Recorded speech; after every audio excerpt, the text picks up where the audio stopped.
Halo semua, perkenalkan nama saya Angel Welmin Risamena dengan NPM 12 11 41 21 0009 Fakultas Kesehatan Prodi Keperawatan. Tugas Ilmu Dasar Keperawatan 1 tentang anatomi, fisiologi, sistem neurobehavior. Universitas Kristen Indonesia Maluku tahun 2021. Dosen pengampu Ibu Grace J. Wakano, SCAP, MCAP. Sistem syaraf. Sistem syaraf merupakan salah satu sistem koordinasi yang bertugas menyampaikan rangsangan dari reseptor untuk dideteksi dan direspon oleh tubuh. Sistem syaraf terbagi atas 3 komponen, yaitu 1. Reseptor. Reseptor adalah alat penerima rangsangan atau impuls pada tubuh kita. Yang bertindak sebagai reseptor adalah indera. 2. Penghantar impuls. Penghantar impuls dilakukan oleh syaraf itu sendiri. Saraf tersusun dari bekas serabut penghubung. Terdapat sel-sel khusus yang memanjang dan meluas. 3. Efektor. Efektor adalah bagian yang menanggapi rangsangan yang telah diantarkan oleh pengantar impuls. Sel saraf atau neuron. Sistem saraf terdiri dari sel-sel saraf yang disebut neuron. Neuron bergabung membentuk suatu jaringan untuk mengantarkan impuls atau rangsangan. Satu sel saraf tersusun dari badan sel, dendrit, dan akson. 1. Badan sel mempunyai ukuran dan bentuk yang beragam. Badan sel disebut juga nuklei, berada di sistem saraf pusat. 2. Dendrit. Dendrit memiliki struktur yang sama dengan akson, hanya lebih pendek dan bercabang. Fungsinya menerima dan membawa impuls yang datang ke badan sel. 3. Yaitu akson. Tiap sel saraf hanya memiliki satu akson. Fungsinya membawa impuls saraf keluar sel tubuh. Akson lebih panjang dari dendrit, bisa mencapai 100 cm. Membran akson disebut juga aksolema.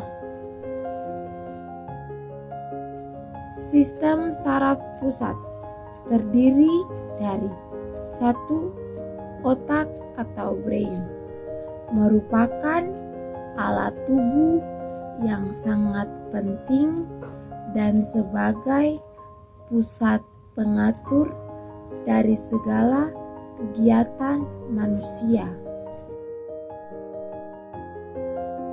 Otak atau brain terbagi atas 3. Yang pertama, cerebrum atau otak besar, merupakan pusat pengendali kegiatan tubuh yang disadari, yaitu berpikir, berbicara, bergerak, mengingat, dan mendengar. Yang kedua, cerebellum atau otak kecil, merupakan sebagai pengatur keseimbangan tubuh dan mengkoordinasikan kerja otot seseorang ketika seseorang melakukan keseimbangan tubuh. Otak kecil dibagi menjadi 3 daerah. Yang pertama itu otak depan yang terdiri dari hipotalamus, talamus, dan kelenjar pituitari. Hipotalamus merupakan pusat pengatur suhu, selera makan, keseimbangan cairan tubuh, dan rasa haus. Sedangkan talamus merupakan pusat pengatur sensori, menerima semua rangsangan yang berasal dari sensorik cerebrum, dan kelenjar pituitari sebagai sekresi hormon. Yang kedua adalah otak tengah, merupakan lobus optikus yang merupakan pusat refleks mata. 3. Otak belakang terdiri dari atas dua bagian, yaitu otak kecil dan medula oblongata. Batang otak merupakan struktur pada bagian posterior atau otak belakang. Batang otak merupakan sebutan untuk kesatuan dari 3 struktur, yaitu medula oblongata, pons, dan mesencephalon atau otak tengah. Medula oblongata. Medula oblongata merupakan sumsum lanjutan atau sumsum penghubung. Medula terdapat pusat-pusat otonom yang mengatur fungsi-fungsi vital seperti pernapasan, refleks batuk, dan refleks bersin. Pons. Pons terletak di bagian atas dari batang otak, antara medula oblongata dan talamus. Fungsi pons yaitu sebagai jalur untuk mentransfer sinyal antar otak besar dan otak kecil, membantu mengirimkan sinyal syaraf kranial keluar dari otak dan ke wajah dan telinga, dan mengendalikan fungsi yang tidak disadari seperti respirasi dan kesadaran. Otak tengah atau mesencephalon merupakan penghubung antar otak depan dan otak belakang. Bagian otak tengah yang berkembang adalah lobus optikus yang berfungsi sebagai pusat refleksi pupil mata, pengatur gerak bola mata, dan refleksi akomodasi mata. Yang kedua adalah medula spinalis atau sumsum tulang belakang. Terletak memanjang di dalam rongga tulang belakang, mulai dari ruas-ruas tulang leher sampai ruas-ruas tulang pinggang yang kedua.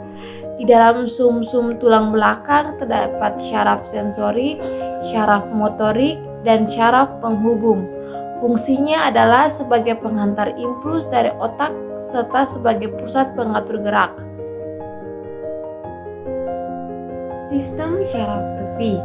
Sistem syaraf tepi atau sistem syaraf perifer meliputi seluruh jaringan syaraf lain dalam tubuh.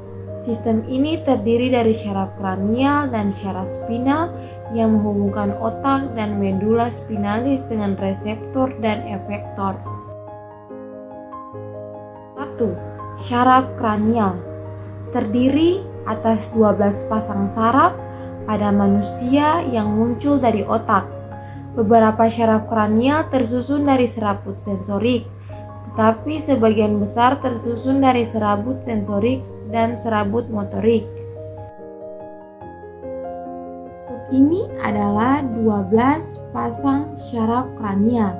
Yang pertama olfactorius CN, yang kedua opticus CN, yang ketiga oculomotor CN, yang keempat trochlearis CN, yang kelima trigeminus CN, yang keenam abducens CN, yang ketujuh facialis CN, yang kedelapan vestibulocochlearis CN, yang kesembilan glossopharyngeal CN, yang ke-10 valgus CN, yang ke-11 accessorius CN, yang ke-12 hypoglossum. Saraf kranial merupakan bagian dari sistem saraf sadar. Dari 12 pasang saraf yang terdiri dari 3 pasang memiliki jenis sensori, yaitu saraf 1, saraf 2, dan saraf 8. Sedangkan 5 pasang jenis motorik, yaitu saraf 3, saraf 4, saraf 6, saraf 11, dan saraf 12. Dan 4 pasang jenis gabungan terdiri dari saraf 5, saraf 7, saraf 9, dan saraf 10. Yang kedua yaitu saraf spinal, merupakan gabungan dari sumsum tulang belakang. Sistem saraf spinal dibangun oleh 31 pasang saraf yang keluar dari sumsum tulang belakang. Yang ketiga yaitu sistem saraf otonom, merupakan saraf yang mengendalikan gerakan organ tubuh secara otomatis dan tidak dibawa kehendak saraf pusat, disebut saraf otonom. Ada 2 bagian terdiri dari sistem saraf otonom. Yang pertama itu sistem simpatik. Sistem simpatik merupakan mengatur respon perlawanan dari dalam tubuh ketika ada ancaman pada diri Anda. Sistem ini juga mempersiapkan tubuh untuk mengeluarkan energi dan menghadapi potensi ancaman di lingkungan. Contohnya yaitu ketika saya sedang cemas atau takut, saraf simpatik akan memicu respon dengan mempercepat detak jantung, meningkat laju pernapasan, meningkatkan aliran darah ke otot, mengaktifkan kelenjar produksi keringat, dan melebarkan pupil mata. Ini dapat membuat tubuh merespon dengan cepat dalam situasi gawat darurat. Yang kedua itu sistem parasimpatik. Sistem ini gunanya menjaga fungsi tubuh normal setelah ada sesuatu yang mengancam diri kita. Setelah ancaman berlalu, sistem ini akan memperlambat detak jantung, memperlambat pernapasan, mengurangi aliran darah ke otot, dan menyempitkan pupil mata. Ini memungkinkan kita untuk mengembalikan tubuh ke kondisi normal.